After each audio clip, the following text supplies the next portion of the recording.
పక్కా హిందువుని, అందులో శివభక్తుని. నేను ఏం చెప్తానంటే, ముస్లిము తయారు చేసిన వస్తువులు మనం తీసుకోవద్దు, ముస్లింలు ఏదైతే చేసారో అవి మనకు వద్దు, మన హిందువులు తయారు చేసినవి కావాలంట.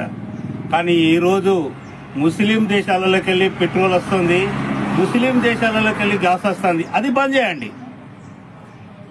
అవి వాళ్ళు తయారు చేస్తారు కదా, మనం ఎందుకు వాడదాం? ఇంకోటి, మన అబ్దుల్ కలాం గారు అతిపెద్ద బాంబు తయారు చేసి పెట్టిండు.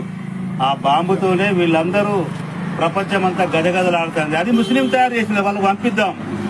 కానీ ప్రజలు తెలుసుకునేది ఏంటంటే, ఇది మతం మత్తులో ఇక్కడ చిచ్చులు పెట్టడానికి తప్ప ఇది కరెక్ట్ కాదు. అది మీరు అర్థం చేసుకోవాలి. ఇంకోటి ఏంటంటే, ఇక్కడ నుండి ఫారెన్ కంట్రీస్ లలో మనోళ్ళు ఉన్నారు, మనోళ్ళని ఏమని అంటారా వాళ్ళు? మరి ఇక్కడనే ఎందుకున్నది?